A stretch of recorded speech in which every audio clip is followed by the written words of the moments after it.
چلے کچھ لوگوں کا مقصد اگر عہدوں تک پہنچنا ہے، اقتدار حاصل کرنا مقصد بنا لیتے ہیں، تو جتنے مجبور ہم نے عہدوں پر بیٹھے لوگ دیکھے ہیں، اتنا شاہد ہی کوئی مجبور ہو؟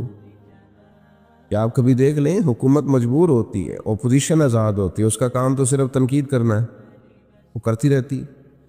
لیکن جو لوگ کسی عہدے پر بیٹھے ہوتے ہیں، لوگ بول دیتے ہیں اس کو یہ کر دینا چاہیے، اس کو وہ کرنا چاہیے، کچھ باتیں درست بھی ہوں گی لیکن اتنا آسان تھوڑی ہوتا ہے۔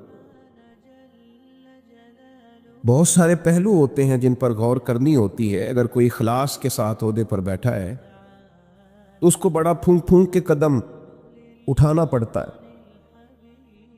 تو کسی شخص کا مقصد اگر دولت کا حصول ہو کہ مجھے ہر صورت میں پیسہ ہی جمع کرنا ہے، اس نے بھی زندگی کا کوئی پیارا مقصد نہیں پایا۔ بہت ساری جگہوں پہ دولت نفع بخش ہوتی ہے، اللہ کا فضل ہوتی ہے، لیکن اگر جائز ناجائز کا لحاظ کیے بغیر مقصود ہی صرف حصول دولت ہو تو دولت کی پیاس اور بھوک وہ والی بھوک اور پیاس ہے جو پیسے ملنے سے ختم نہیں ہوتی، بڑھتی جاتی ہے۔ یہ بڑھتی ہے، یہ ختم نہیں ہوتی۔ یہ جتنے ملیں گے حال میں مزید حال میں مزید کی آوازیں اور آئیں گی، یہ طلب بڑھے گی۔ یہ بڑا سخت نقصان کرتی ہے انسان کی باطن کا، اس کی نورانیت کا، اس کی کیفیات کا۔ جو لوگ قناعت پسند نہیں ہوتے، حریص ہوتے ہیں، لالچی ہوتے ہیں، وہ تو بیچارے الجھ جاتے ہیں، ان کا اندر تو اجڑ جاتا ہے پوری طرح، انہیں پتہ بھی نہیں چلتا اور وہ بے آباد ہو چکے ہوتے ہیں۔ اچھا، کئی دفعہ ایسا بھی ہوتا ہے وہ اخلاص سے چلے تھے، ان کے مقاصد بڑے حسین تھے، لیکن جب اس رستے پہ پڑے تو پھر مقصد بدل گیا، اللہ معاف کرے، پھر وہ حصول دولت، حصول دنیا، تو وہ اپنی بھی وہ کیفیت نہیں رہی ان کی، وہ خود بھی بے چین ہوتے۔ اور حدیث پاک میں موجود ہے، نبی کریم علیہ السلام نے فرمایا، دو بھوکے بھیڑیے، بھیڑیا ویسے ہی بڑا خطرناک ہوتا ہے، اور اگر اوپر سے بھوکا ہو تو بھیڑیا ویسے ہی خطرناک ہے، اور اگر بھوکا بھی ہو تو کریم فرماتے ہیں دو بھوکے بھیڑیے بکریوں کے ریوڑ میں کھلے چھوڑ دیے جائیں، کوئی روک ٹوک کرنے والا نہ ہو۔ فرمایا وہ دو بھوکے بھیڑیے بکریوں کے ریوڑ کا اتنا نقصان نہیں کرتے جتنی دولت اور شہرت کی محبت انسان کے دل کا نقصان کرتی۔ وہ اندر سے پورے طور پہ اجڑ جاتا ہے، اس کا باطن پورے طور پر تباہ ہو جاتا ہے، اسے پتہ ہی نہیں ہوتا۔ بہترین اور صاف ستھرے لباس کے پیچھے اس کی روح بے آباد ہو جاتی، کچھ بھی پاس نہیں ہوتا، ایک مشینی سی زندگی، آ رہا ہے، جا رہا ہے، بیٹھا ہے، بول رہا ہے، گفتگو کر رہا ہے، کاروبار کر رہا ہے، اس ملک میں ہے، دوسرے ملک میں ہے، 3-4 فون رکھے ہوئے، کسی کو کوئی بات بتا رہا ہے، کسی کو کوئی، صبح شام تک اسے یاد ہی نہیں رہتا صبح میں نے کیا کہا تھا، کیونکہ زندگی مشینی بن گئی ہے نا، الجھ سا گیا۔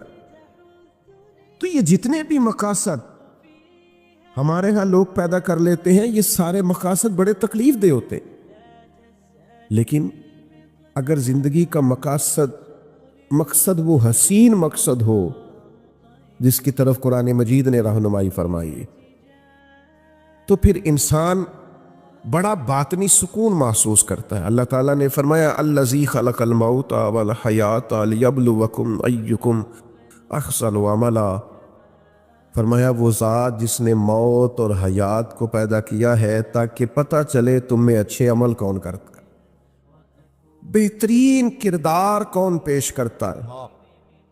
ایک بات یاد رکھیے گا، ہر آدمی باصلاحیت ہوتا ہے، بہت اچھے، واہ، ہر آدمی میں اللہ نے کوئی نہ کوئی خوبی رکھی بھی ہوتی۔ ایک تو ہم اپنی خوبی کا پتہ ہی نہیں کرتے، یعنی ہاتھ دیکھیں مسجد کے باہر لکھا ہوتا ہے میرے جیسے مولانا صاحب کا نام فلاں نے مسجد بنائی، حالانکہ جو پوری بلڈنگ کی تعمیر کے لیے چپکے سے پیسے دے گیا تھا، یہ بھی اس نے کہا تھا کہ میرا ذکر نہ کرنا کسی کے سامنے، اور میاں وہ بھی بڑا بانی ہے اس ادارے کا، اس کا بھی خاصا حصہ ہے یہاں۔ تو اگر کسی شخص کو یہ صلاحیت ملی ہے کہ وہ خرچ کر سکتا ہے اور کسی کو یہ صلاحیت ملی ہے کہ وہ آپ کو بہترین رائے دے سکتا ہے، اچھا مشورہ دیتا ہے، اس کے پاس یہ صلاحیت ہے کہ وہ باریک بینی سے سوچ سکتا ہے کسی شعبے میں، اور آپ کے ساتھ وہ اس طرح کی معاملت کرتا ہے، تو یہ بہت بڑی صلاحیت ہے۔ لوگوں میں صلاحیت ہوتی ہے، لیکن ہم کیا کرتے ہیں، پہلے تو صلاحیت کو تلاش ہی نہیں کرتے، ساری زندگی کہتے رہتے ہیں اسی تو ماڑے بندے ہیں، کاری کچھ نہیں سکتا، میں تو غریب آدمی ہوں، کاری کچھ نہیں سکتا۔ وہ سعدی شرازی رحمۃ اللہ علیہ کی خدمت میں بھی ایک شخص نے اپنے دوستوں کا شکوہ کیا تھا، اس نے کہا تھا بڑے ہی نکمے ہیں میرے دوست، بڑے ہی ناکارہ ہیں، کسی کام کے نہیں، کسی کام نہیں آتے، بالکل ہی بیکار ہے۔ تو حضرت سعدی بار بار سمجھانے لگے، فرمایا یوں نہیں کہتے، کوئی تو خوبی ہوگی۔ اس نے کہا حضور کوئی بھی نہیں۔ فرمایا پھر بھی تعلق نہ توڑنا، اگر برے بد عقیدہ نہیں تو تعلق نہ توڑنا، صرف کوئی خوبی نہ ہونے کی وجہ سے تعلق توڑ رہے ہیں۔ حضور کوئی خوبی نہیں۔ تو سعدی فرمانے لگے سنو پھر بھی تعلق رکھنا، پانی جتنا مرضی میلا کچیلا بھی ہو، آگ بجھانے کے کام پھر بھی آ جایا کرتا ہے۔ بڑا میلا کچیلا ہے، گدلا ہے، بیکار ہے، لیکن آگ بجھائی جا سکتی ہے اس۔ تو خوبیاں ہوتی ہیں انسانوں میں۔ پہلی بات تو یہ ہے کہ ہم یہ جو شیخ ہوتے ہیں نا، بزرگ ہوتے ہیں، مربی ہوتے ہیں، ہمارے مشائخ، یہ بنیادی طور پر کرتے کیا تھے؟ یہ سامنے والے کو آئینہ ہی تو دکھاتے تھے، بتاتے ہی تو تھے کہ تیرے اندر خوبیاں ہیں، اور وہ خوبیاں دکھا کے اس سے کوئی نہ کوئی کام لے لیتے تھے۔ بڑے بڑے نکمے لوگوں سے کام لے لیتے تھے، ان کو کام پہ لگا دیتے، ان کو تسلی دینا، سمجھانا، ان کو بار بار قائل کرنا۔ آج کل لوگ مایوس کرتے۔ ہمارے پاکستان کے ایک بڑے معروف کالم نویس ہیں، انہوں نے ایک دفعہ کالم لکھا، وہ تبصرہ تو اس پر کر رہے تھے کہ ملک میں چند سیاسی جماعتوں کا راج ہے، کسی اور کو سامنے نہیں آنے دیتے۔ تو انہوں نے ایک مثال لکھی، کہنے لگے گاؤں کا چودھری انتقال کر گیا تو پوتا اپنی دادی سے کہنے لگا اب چودھری کون بنے گا؟ تو اس نے کہا جو چودھری فوت ہوا ہے اس کا بیٹا۔ انہوں نے کہا اگر وہ بھی فوت ہو گیا تو کہا اس کا بیٹا، وہ بھی فوت ہو گیا تو انہوں نے مثال دی۔ تو آخر میں وہ دادی کہنے لگی پتر سارا پنڈ بھی مر جائے تو نہیں چودھری بن لگا، تو یہ چودھریوں نہیں بننا ہے، تو فکر نہ کر۔ تو انہوں نے مثال دی کہ کچھ بھی ہو جائے، یہ چند سیاسی لوگوں نے آنا ہے۔ تو میرا کچھ رابطہ رہتا تھا، میں نے انہیں فون کیا، میں نے کہا آپ قوم کو مایوس کر رہے ہیں، یہ فکر پیدا کر رہے ہیں آپ ہماری نوجوان نسل میں کہ تم آگے آ ہی نہیں سکتے۔ میں نے کہا تو میرے ساتھ میں تجھے بتاتا ہوں غریبوں کے بچے چودھری بنے ہوئے ہیں، میں تمہیں بنے ہوئے دکھاتا ہوں، ہماری نظروں میں آئے۔ یہ اپنی قوم کی تربیت کر رہے ہو کہ تم کچھ بھی نہیں کر سکتے؟ تم ان کی تربیت کرو کہ اٹھ باندھ کمر کیوں ڈرتا ہے، پھر دیکھ خدا کیا کرتا ہے۔ ہمت دلاؤ، جد و جہد کا جذبہ پیدا کرو، ان کے اندر شوق پیدا کرو، یہ محنت کریں، آگے بڑھیں، مدد کرنے والا اللہ ہے۔ علاقے میں جو چودھری کہلاتے تھے ان کا بچہ پڑھا نہیں ہے، وہ اسی کمپنی کے دروازے پر گن مین ہے، اور اسی علاقے کا جو غریب کہلاتا تھا اس کا بچہ پڑھ کے اسی کمپنی کے اندر مینیجر لگا ہوا ہے۔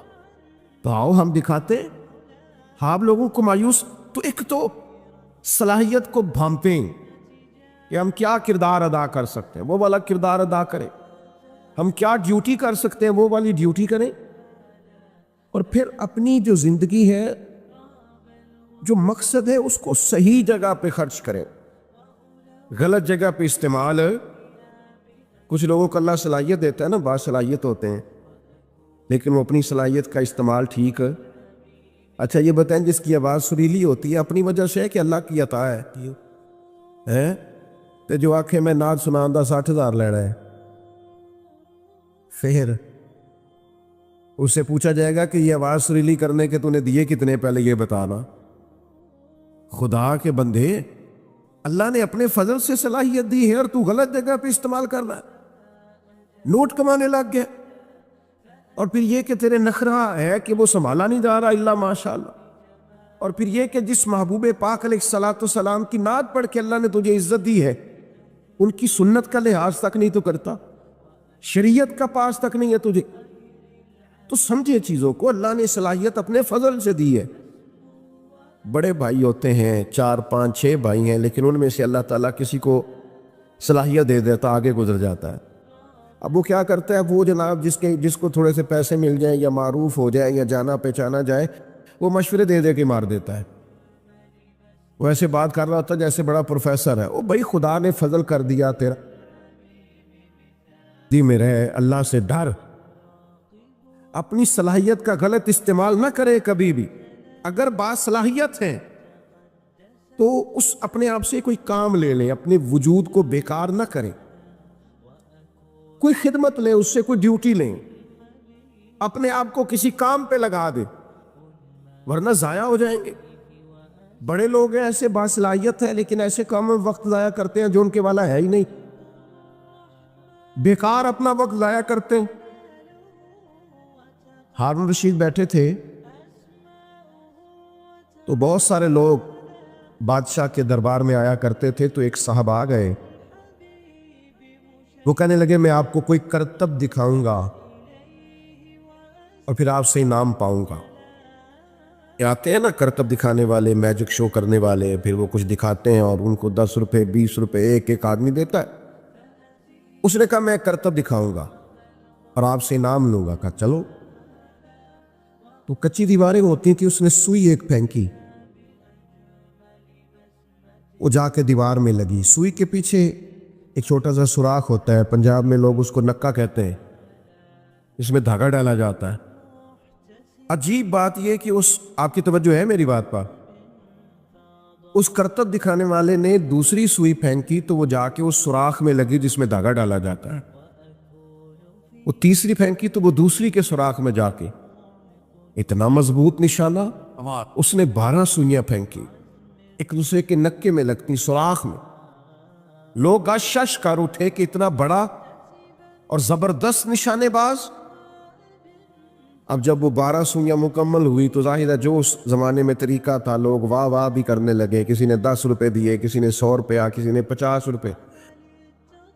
اب اس کی نظر یہ تھی کہ چونکہ میں نے بہت بڑا کمال دکھایا ہے تو بادشاہ مجھے زیادہ پیسے دے گا۔ جب سب تھک گئے دے کے تب اس کی نظر بادشاہ پہ تھی، تو ہارون رشید گردن جھکائے بیٹھے ہیں، دیکھا سناٹا چھا گیا ہے تو سر اٹھایا، کہنے لگے اس کرتب دکھانے والے کو پکڑو اور باہر لے جاؤ، ستون سے باندھ اور اسے 70 کوڑے مارو۔ وہ کہنے لگا بادشاہ میری غلطی، میں نے تو کمال دکھایا ہے اور یہ کمال لوگ آن کر کے دکھایا کرتے ہیں اور آپ سے انعام پاتے، تو آپ یہ ہے کہ مجھے کوڑے لگوا رہے۔ تو بادشاہ سلامت کہنے لگے کوڑے اس لیے لگوا رہا ہوں کہ اللہ تعالیٰ نے اتنا بہترین نشانہ دیا، تو مداری بن گیا، تیری سزا بنتی ہے۔ اس نے کہا حضور پھر کیا کروں؟ فرمایا میں تجھے فوج میں بھرتی کرتا ہوں، یہ جو نشانے کا اللہ نے کمال دیا ہے یہ کافر پہ لگا تھا کہ دین کے جھنڈے کو اللہ سر بلند دیا تھا۔ سبحان اللہ، یہ کافر پہ لگا، اپنی صلاحیت کو ضائع کر رہا ہے، بیکار کر رہا ہے۔ قیمتی لمحات ہے زندگی کے، وہ جی 1 منٹ ٹھہرنا میں آیا۔ آپ کو پتہ ہے 1 منٹ میں 3 دفعہ سورۃ اخلاص پڑھی جا سکتی ہے اور پورے قرآن پاک کا ثواب ہے۔ آپ نے 1 منٹ کو کیا سمجھا ہے؟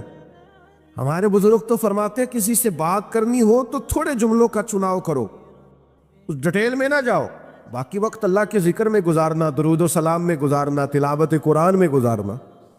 لیکن ہم بیکار ضائع کرتے ہیں وقت، ادھر بیٹھے ادھر، اور بیکار کے تبصرے اور بیکار کا کام۔ اچھا جن پر ہم تبصرے کر رہے ہیں وہ کہیں کے کہیں پہنچ گئے اور ہم ابھی تبصرے ہی کر رہے ہیں، ابھی تبصرے ہی کر رہے ہیں۔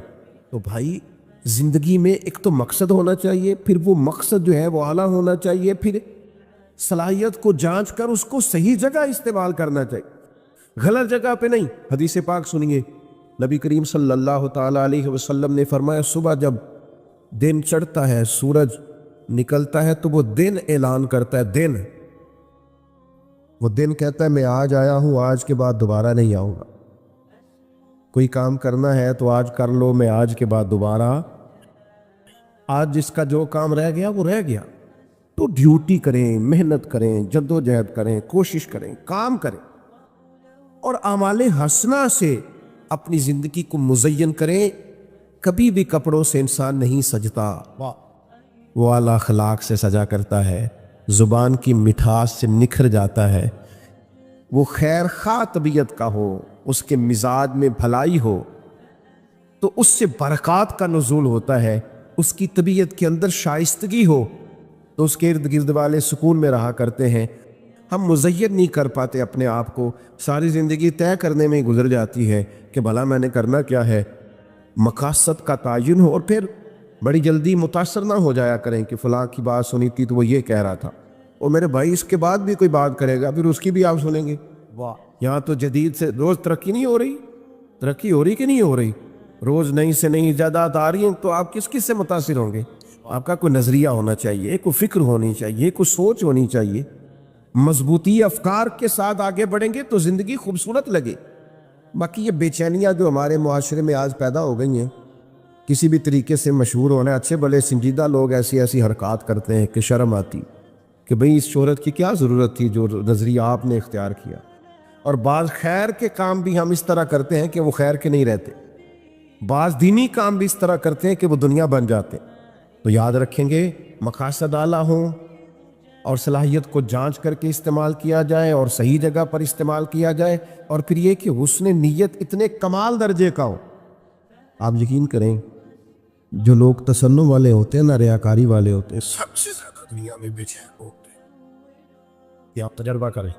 اس آدمی کو صرف پڑھے نا دکھانے کا, بتانے کا, ویوز کا, لائکس کا, شیئر بن الٹ جائے ویسے اسی میں سایہ کا.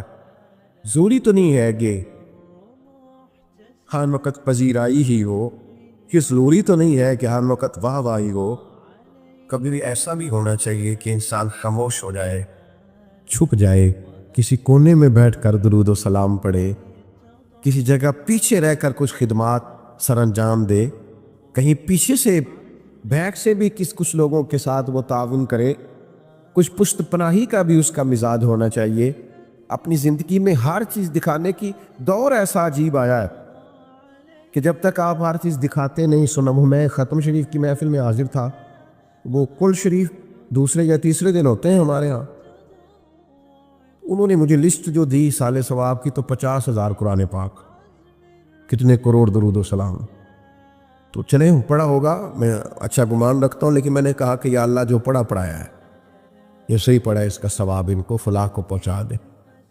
تو وہ دعا کے بعد بڑی محبت سے مجھ سے کہنے لگے حضرت گزارش کرنی تھی. میں نے کہا بتائیے. کہنے لگے وہ آپ نے بتایا نہیں جو لکھا تھا پرچی.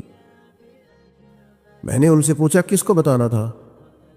سبحان بتائیے, یہ جو لکھا ہوتا ہے کہ اتنا 1000 پڑھا تو اتنے لاکھ پڑھا, تو یہ بہت اچھا. کس کو بتانا ہے؟ واہ. تو کہنے لگے جی وہ. میں نے کہا اگر تو ثواب اللہ نے دینا ہے, اللہ تعالیٰ ہمیں معاف کرے, اگر آپ کا یہ نظریہ سچا ہے تو پھر تو بتانے کی ضرورت اللہ کو تو پتہ ہے. تو اگر یہ بھی آپ نے لوگوں کو بتانا ہے نا, ختم بھی سال ثواب بھی, تو پھر ٹھیک ہے. پھر میرے بھائی آپ کو پھر یہ بھی دنیا کی نظر ہو گیا کام, یعنی خالص خیر کا کام تھا. ہارون رشید آ رہا تھا حج کر کے, تو حضرت بہلول دانا رحمۃ اللہ علیہ ایک چھوٹے سے پہاڑ پر ٹیلے پر بیٹھے تھے. تو ہارون رشید آ رہا تھا, اونٹنی پہ بیٹھا تھا, تو دائیں بائیں لوگ تھے نعرے لگا رہے تھے. تو ظاہر ہے کہ یہ جو نعرے شعرے ہوتے ہیں یہ تسکین نفس کا باعث بھی بنتے ہیں. کئی دفعہ اللہ محفوظ فرمائے. یہ پروٹوکول کسی وقت بندہ محسوس کرتا ہے کہ دیکھا میری کتنی شان ہے, یہ بڑا نقصان کرتا ہے. روحانی طور پر بڑے مضر ہوتے ہیں ان کے اثرات. تو بادشاہ جو تھا نا وہ ہلکا ہلکا مسکرا رہا تھا, دائیں بائیں نعرے لگ رہے تھے نا حج کر کے آیا. تو اچانک بادشاہ کی نظر پڑی تو حضرت بہلول دانا پہاڑ کے ٹیلے پہ بیٹھے مسکرا رہے. اور بعض مسکراہٹیں بڑی معنی خیز ہوتی ہیں, یعنی وہ نرا لوگ مسکراتے نہیں, اس میں بڑے بڑے مفاہیم پوشیدہ ہوتے ہیں, اس سے بڑا کچھ چھلکتا ہے. ہارون رشید کی نظر پڑی تو حیران ہو گیا, سارا کچھ چھوڑ چھاڑ کے تو حضرت بہلول دانا کی خدمت میں گیا. جا کے عرض کرنے لگا حضور آپ کا ہنسنا بڑا انوکھا ہے, آپ ہنس کیوں رہے ہیں؟ آپ کی توجہ ہے میری بات پر؟ آپ کیوں ہنس رہے ہیں؟ تو حضرت بہلول دانا ہنسے اور کہنے لگے ہنس رہا ہوں تیرے خوش ہونے پر کہ یہ جو تیرے لوگ نعرے لگا رہے ہیں نا, یہ تجھ سے پہلے کسی اور کے بھی لگاتے تھے, اور تیرے بعد انہوں نے کسی اور کے بھی لگانے ہیں. تو کہاں خوش ہو رہا ہے؟ یہ کچھ لوگ ایسے ہوتے ہیں جن کی کوئی پارٹی نہیں ہوتی, وہی پارٹی ہوتی ہے ان کی جس کی حکومت ہوتی ہے, تو یہ اس پارٹی کے ممبر ہیں. تو میرے بھائی بڑا مسکرا رہا ہے, خوش ہو رہا ہے, یہ کل کسی اور کے نعرے لگاتے تھے اور تیرے بعد کسی اور کے نعرے لگائیں گے. یہ تو کس بات پہ راضی؟ کس تسکین نفس پہ تو مطمئن ہے؟ چوٹ لگی، ہارون رشید چپ کر گیا. پھر بادشاہ تھا نا، بادشاہوں کی گفتگو ایسی ہوتی ہے. کہنے لگا حضرت سنا ہے آپ مقروض ہیں، تو کوئی حکم ہوا تو مجھے بتائیے گا. تو حضرت بہلول دانا بڑے غصے سے ہارون رشید سے پوچھنے لگے تیرا رب کون ہے؟ اللہ کرے آپ کو سمجھ آئے میں کیا کہہ رہا ہوں. تیرا رب کون ہے؟ کہا اللہ. تو فرمایا میرا کون ہے؟ اللہ اکبر. اس نے کہا حضور آپ کا بھی اللہ. تو فرمانے لگے ہارون رشید یہ تو نہیں نہ ہو سکتا کہ رب ہارون رشید کو دیتا جائے اور بہلول دانا کو بھول ہی جائے. یہ عقیدہ میرا بڑا مضبوط ہے. میرا رب جب چاہے گا نا وَيَرْزُقْهُ مِنْ حَيْثُ لَا يَحْتَسِبُ، وہ وہاں سے دے دے گا جہاں سے کبھی گمان بھی نہیں گیا ہوگا. مسلمانوں نے ہجرت مدینہ سے پہلے ایک ہجرت کی تھی جسے ہجرت حبشہ کہا جاتا ہے. اللہ کے پیارے حبیب صلی اللہ تعالی علیہ وسلم نے اجازت دی تھی لوگوں کو کہ حبشہ کی جانب ہجرت کر جاؤ. تو لوگ چلے گئے ہجرت کر کے. حضرت عثمان غنی بھی گئے تھے. حضور کی ایک صاحبزادی جو ان کی اہلیہ تھی وہ بھی گئی تھی. حضرت جعفر طیار بھی گئے تھے. کچھ اور لوگ بھی ہجرت کر کے گئے تھے. حبشہ کے رہنے والے جو لوگ تھے ان کا مذہب عیسائی تھا، لیکن معاذ اللہ ثم معاذ اللہ نقل کفر نہ باشد وہی والا جو آج بعض عیسائیوں کا غلط نظریہ ہے کہ حضرت عیسیٰ علیہ السلام معاذ اللہ اللہ کے بیٹے. تو وہاں یہ لوگ ہجرت کر کے چلے گئے. اب ظاہر ہے کفار مکہ کو تو پسند نہیں آتا تھا کہ مسلمان کسی جگہ بھی آرام اور سکون کے ساتھ عبادت کر سکے. تو انہوں نے ایک وفد تیار کیا جو حبشہ گیا. جا کے پہلے تحفے تحائف دیے بادشاہ کے قریبی لوگوں کو، پھر بادشاہ تک رسائی حاصل کی، پھر اس کو بتایا کہ ہمارے کچھ لوگ آ گئے. حبشہ کا بادشاہ نجاشی بڑا سمجھدار آدمی تھا، بڑا زیرک تھا، باتوں کو بڑی گہرائی سے سمجھنے والا تھا. اس نے کہا میں تمہاری رائے سن کے مسلمانوں کو یہاں سے نکالوں گا نہیں، ان کی بھی بات سنوں گا. اور تصویر کے دونوں رخ دیکھنے چاہیے. پہلے ہماری پنچایت میں لوگ اس کے سپورٹر ہو جاتے ہیں جو پہلے آ جائے. کہنے نے او تے آ گیا تینوں تے صدمہ پہ آئے، کیونکہ وہ مجھے چودھری مان گیا، پہلے آ گیا، لہذا میں اس کے ساتھ ہوں. بھائی تو دیکھ تو لے تصویر کا دوسرا رخ. دوسرے کی بات سننے کے بعد آپ کو اندازہ ہوگا کہ اصل معاملہ کیا ہے. نجاشی کہنے لگے میں ایسے نہیں بھیج دوں گا، میں بلاؤں گا. بلایا، مسلمان آئے. حضرت جعفر طیار رضی اللہ تعالیٰ عنہ اسلام کے پہلے خطیب. جو باتیں نجاشی نے پوچھی حضرت جعفر طیار نے بڑی جرت کے ساتھ جواب دیا، بلکہ وہی کچھ کہا جو آج کل میلاد پہ ہمارا خطیب نہیں کہتا، ہمارے مبلغین نہیں کہتے کہ بادشاہ ہم تو گلے کاٹتے تھے، ہم تو ایک دوسرے سے لڑتے تھے، بیٹیوں کے اوپر ظلم کرتے تھے. یہ تو مدینے والے محبوب آئے کہ انہوں نے آ کے ہمیں بتایا ہے کہ اصل انسانیت کیا ہے، طرز زندگی کیا ہے. یہ ساری باتیں بیان کی. نجاشی بڑا خوش ہوا، مسلمانوں کو بھیج دیا. کافروں نے ایک اور چال چلی. ذرا زیادہ غور کرنا کیا کہنے لگا. ملک ان کا ہے، عقیدہ ان کا ہے. حضرت جعفر طیار رضی اللہ تعالیٰ عنہ غیر کے ملک میں بلایا. جناب جعفر طیار آئے، دوبارہ بلایا. سازش کی کفار نے. کہنے لگے آپ کو پتہ ہے یہ حضرت عیسیٰ علیہ السلام کو معاذ اللہ اللہ کا بیٹا نہیں مانتے، پتہ ہے آپ کو؟ اس کو کہتے ہیں مذہبی کارڈ کھیلنا، ایموشنل کرنا. اس کو کہتے ہیں اس طرح کا ماحول بنانا کہ سامنے والا اشتعال میں آئے. بلایا حضرت جعفر طیار رضی اللہ تعالیٰ عنہ اور مسلمانوں کے وفد کو بھی پتہ چل گیا کہ اب نئی چال چلی ہے. اب حضرت عیسیٰ کے بارے میں پوچھیں گے. کچھ لوگوں نے حضرت جعفر طیار کو مشورہ دیا کہ ذرا حکمت سے بات کریں. فرمانے لگے حکمت کوئی نہیں، عقیدہ ہوتا ہے، عقیدہ ہوتا ہے. فرمایا میں وہی کہوں گا جو محمد عربی نے ہمیں بتایا ہے صلی اللہ تعالی علیہ وسلم. یہ ڈری باتیں نہیں، سہمی باتیں نہیں. کتاب و سنت کی تعلیم طاقتور کر دیتی ہے. حضرت جعفر طیار رضی اللہ تعالیٰ عنہ تشریف لائے، دربار میں پہنچے تو حضرت مولا علی کے بھائی، نبی کریم کے چچا زاد حضرت جعفر طیار، کیا دبدبہ ہے، کیا تنتنا ہے، لباس سادہ ہے، لیکن عقیدے نے وہ مضبوطی پیدا کر دی ہے. کہا بتائیے آپ کا جناب عیسیٰ کے بارے میں نظریہ کیا ہے؟ تو جب انسان مخلص ہو کے بات کرتا ہے تو اس میں اللہ اثر پیدا کر دیتا ہے. لفظ تاثیر سے بنتے ہیں، تلفظ سے نہیں. اہل دل آج بھی ہیں اہل زبان سے آگے. کچھ لوگ ایسے ہوتے ہیں جو اتنی گہرائی سے بات کرتے ہیں کہ سنا ہے بولے تو باتوں سے پھول جھڑتے ہیں. اگر یہ بات ہے تو چلو بات کر کے دیکھتے ہیں. کیا حسن ہے، کیا گفتگو ہے جناب جعفر طیار کی، کیا ولولہ ہے، کیا انداز ہے. بادشاہ نے کہا آپ کا عقیدہ جناب عیسیٰ علیہ السلام کے بارے میں کیا ہے؟ تو یہ کتاب و سنت کا شعور انسان کو اس طرح کا طاقتور بناتا ہے. حضرت جعفر طیار رضی اللہ تعالیٰ عنہ فرمانے لگے عقیدہ وہی ہے جو اللہ کے قرآن نے بیان کیا ہے اور مدینے والے کے فرمان نے بیان کیا. کہا کیا عقیدہ ہے؟ فرمایا ہمارا عقیدہ یہ ہے کہ حضرت عیسیٰ علیہ السلام اللہ کے بندے اور رسول ہیں، جو کواری پاک مریم کے بطن اقدس سے بغیر باپ کے اللہ کے حکم سے پیدا ہوئے. بڑے بڑے مذہبی پیشوا بیٹھے تھے جو سارا دن لوگوں کو بتاتے تھے کہ معاذ اللہ حضرت عیسیٰ اللہ کے بیٹے. ایک عجیب سی خاموشی چھا گئی، ایک عجیب سا ماحول بن گیا کہ جو ملک پورے کا عقیدہ یہ تھا، اس میں ایک شخص کی آواز حق گونجی اور یہ رویہ. اب بولتا کوئی کیسے؟ سب کا خیال تھا کہ بادشاہ سلامت اس پر تبصرہ کرے.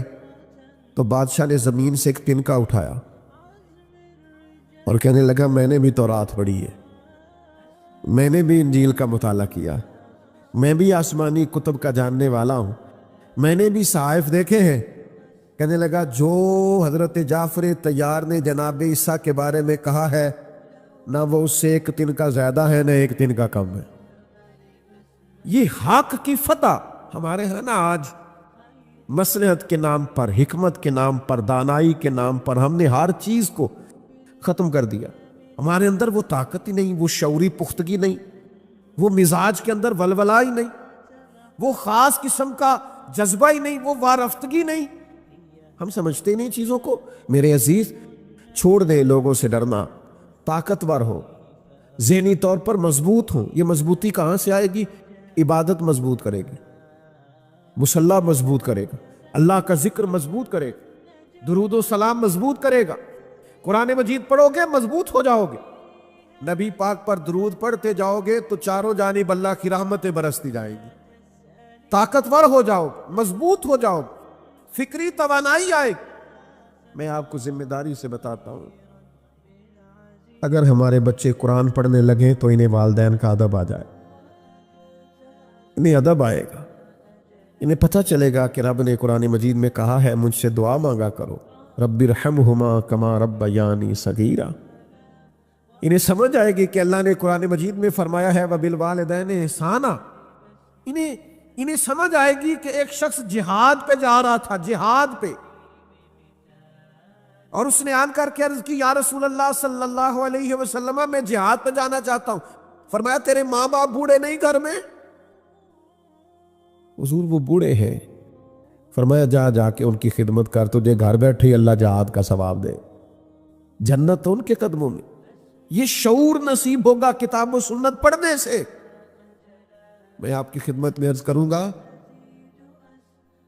میاں بیوی کے جو حقوق کتاب و سنت نے بیان کیے، ہن لباس لکم وانتم لباس لہن، مرد عورت کا لباس ہے اور عورت مرد کا لباس.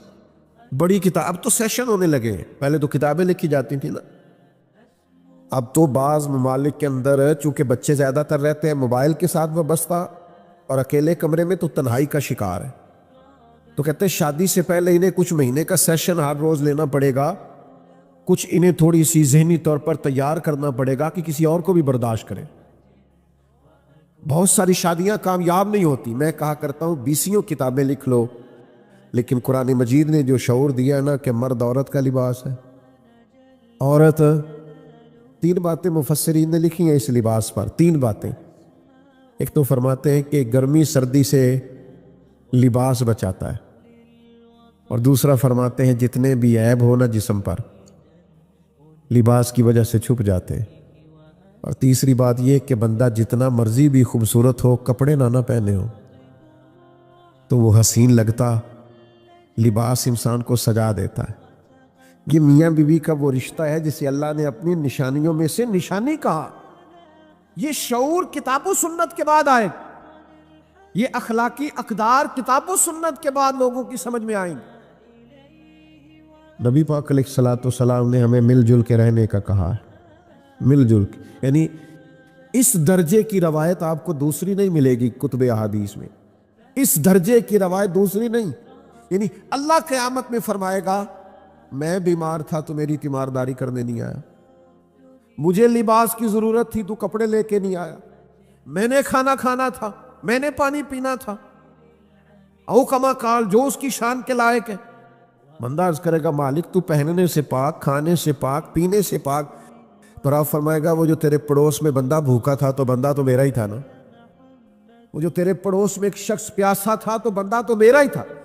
میرے عزیز یاد رکھیے گا یہ سارا شعور آپ کو کتاب و سنت سے ملے گا. حضور نے فرمایا میں اسے مومن ہی نہیں مانتا جو پیٹ بھر کے کھائے اور اس کا پڑوسی بھوکا سویا رہے. نبی پاک علیہ السلام نے حقوق کا تعین، آپ دیکھیے نا، ایک بڑی خاص بات میں بڑا سوچتا ہوں اس پر. کچھ لوگ نا حضور کی بارگاہ میں آئے، یہ مشکات شریف میں موجود ہے، اور انہوں نے عرض کی یا رسول اللہ صلی اللہ علیہ وسلم یہ ہمارا بھائی آپ کے پاس بیٹھا رہتا ہے اور ہم کام کاج کرتے ہیں. تو اللہ کے حبیب علیہ السلام نے فرمایا تمہیں جو رزق دیا جاتا ہے اس کی برکت سے دیا جاتا ہے. کچھ غریب بہن بھائیوں کی برکت سے بھی انسان کو رزق ملتا ہے، لیکن لوگ سمجھتے ہیں میں بڑا سمارٹ ہوں، میں نے تیاری بڑی کی ہے، میں نے پڑھا بڑا ہے، میں نے کمایا بڑا ہے، میں محنت بڑی کرتا ہوں. سنگیوں اس کو یاد رکھ لینا اور سمجھ لینا یہ سارا انسانیت کا منشور، دستور، شعور یہ کتاب و سنت کی برکت سے سمجھ میں آئے گا. لیکن شرط یہ ہے کہ اقرا، پہلے پڑھو، کتاب و سنت کو پڑھو، اس کا مطالعہ کرو، اس کی گہرائی میں اترو، تھوڑا سا وقت دو. آپ کتاب و سنت پڑھیں گے آپ کو شعور آئے گا. ایک جملہ کہنے لگا ہوں، اس کو یاد رکھنا، جو بندہ قرآن و حدیث پڑھتا ہے اسے جینے کا بھی مزہ آ جاتا ہے اور مرنے کا بھی مزہ آ جاتا ہے. مرنے کا بھی، بولیے، مرنے کا. یہ جب کرونا آیا نا تو مجھے ایک جگہ جانے کا اتفاق ہوا، وہاں زیادہ میڈیکل کے لوگ تھے. بس میں نے زیادہ باتیں نہیں کرنی، سمیٹنے لگا ہوں، توجہ کرنا. تو یہ کرونا کے دنوں میں نا بہت زیادہ خوف پھیلا دیا گیا تھا، لوگ بڑا ڈرتے تھے. یہ کرتا ہے میڈیا کام ہمارا. بڑا خوف تھا، بڑے حالات خراب تھے، لوگ بڑا ڈرتے تھے. تو مجھے کہا گیا کہ یہ سارے میڈیکل کے لوگ ہیں تو آپ تھوڑی سی ان کو نا ذہنی طور پر مضبوطی دیں، یہ بڑے خوف کا شکار ہے. میں نے ڈاکٹر صاحب سے کہا، میں نے کہا کہ آپ ڈرتے کیوں ہیں اتنا؟ اللہ مہربان ہے، زندگی موت کا وقت متعین ہے. تو وہ کہنے لگے جی ذرا مجمع زیادہ ہو جائے نا چاروں جانب تو میرا دم گھٹنے لگتا ہے، تو قبر تو بند ہوتی ہے، تو مجھے قبر سے بڑا خوف آتا ہے. تو میں نے کہا خوف آنے سے کیا آپ قبر سے بچ جائیں گے؟ جانا تو پڑے گا. کہنے لگے جی بڑا ڈر بڑا آتا ہے، میں کانپتا ہوں تصور کر کے. تو میں نے کہا جو رب ماں کے پیٹ میں سانسیں چلتی رکھتا ہے وہ قبر میں بھی چلتی رکھے گا اگر چاہے گا. تو آپ نے تو سبحان اللہ کہا نا، آپ تو عقیدت مند لوگ ہیں. تو وہ ڈاکٹر تھا، وہ نہیں مانا. کہنے لگا وہ تو اماں سانس لیتی ہے تو بچے کو بھی آکسیجن ملتی ہے. نہیں مانا. کہنے لگا وہ اماں سانس لیتی ہے، آکسیجن لیتی ہے تو بچے کو اندر ملتی ہے، اس لیے بچہ سانس لیتا ہے، تو قبر میں کیسے آکسیجن آئے گی؟ تو بعض اوقات اللہ تعالیٰ بندے کے ذہن میں بات ڈالتا ہے. تو میں نے پھر فوراً ان سے کہا، اللہ نے میرے ذہن میں بات ڈالی، میں نے ان سے کہا کہ وہ جو انڈے سے بچہ نکلتا ہے، اللہ کرے آپ کو سمجھ آئے، وہ زندہ نکلتا ہے کہ ایسے ہی ہوتا ہے؟ وہ نہ صرف زندہ ہوتا ہے، سانس لیتا ہے، بلکہ سونا بھی بڑا ہوتا ہے. تو میں نے کہا وہ دیکھو نا وہ کہاں سے سارا معاملہ ہوا؟ تو مجھے کہنے لگا جی یہ تو بات آپ کی ٹھیک ہے. تو میں نے کہا رب نے چاہا نا تو وہاں زندگی بھی. اب میں نے کہا سنو میرا دین کیا کہتا ہے. اب سنو دین کیا کہتا ہے. یہ جو مومن کی قبر ہے نا یہ کھڈا نہیں، یہ مومن کی قبر ہے یہ گڑھا نہیں، بلکہ حضور نے فرمایا مومن کی قبر باغ ہے. مومن کی قبر اور معمولی باغ نہیں، جنت کے باغوں میں سے باغ ہے. اللہ کرے آپ کو سمجھ آئے. باغ اتنا سونا، اتنا پیارا، اتنا حسین باغ ہے قبر کہ جس میں آنکھ کھلے گی تو پہلی زیارت ہی مدینے والے محبوب کی نصیب ہو. پسے مردن فرشتوں نے جو تلاشی لی تو کیا نکلا؟ میں قبر میں گیا، مرنے کے بعد فرشتے نا میرا کفن ٹٹولنے لگے، بھلا کیا لے کے آیا؟ پسے مردن فرشتوں نے جو تلاشی لی تو کیا نکلا؟ فقط ایک دل کے گوشے سے خیال مصطفیٰ نکلا. میرے عزیز مومن کی قبر جنت کا باغ ہے. یاد رکھنا آپ کتاب و سنت کو پڑھیں، جینے میں بھی مزہ آئے گا اور مرنے میں بھی مزہ آئے گا. یعنی قبر میں جانا ہے تو وہ کوئی اور ہے جو فنا ہو جائیں گے مر کے. موت کو سمجھے ہے غافل اختتام زندگی، یہ ہے شام زندگی، پھر صبح دوام زندگی. عرش فرشتے بانگا ملیاں، عرش فرشتے بانگا ملیاں، مکے پہ گئے شور، بلے شاہ سی نہیں مرنا یہ تے مر گیا ہی کوئی ہور. نالے وارث شاہ وہ کدوں مردے جنہ کیتیاں نیک کمائیاں نے، یہ غور پہ آئی کوئی ہور. تو آپ کو مرنے کا بھی مزہ آئے گا. شرط یہ ہے کہ زندگی اس منشور کے مطابق گزارو جو کتاب و سنت نے دیا ہے. دعا کرتا ہوں اللہ تعالی ہمارے بھائی کی کامل مغفرت فرمائے. وما علینا الا البلاغ المبین. اللہم صلی علی سیدنا و مولانا محمد معدن الجود والکرم وآلہ وبارک وسلم. اللہ ہماری حاضری کو قبول فرما، ہمارے گناہوں کو معاف فرما، ہماری غلطیوں سے درگزر فرما، علم نافع عمل صالح کی توفیق عطا فرما، سجدوں کا ذوق، عبادتوں کا شوق اور تلاوتوں کی لذت عطا فرما. اللہ تعالیٰ اس بزم حسن کو قبول فرما. ہمارے بھائی کے والد گرامی کی کامل بخشش و مغفرت فرما، اپنے جوار رحمت میں جگہ عطا فرما.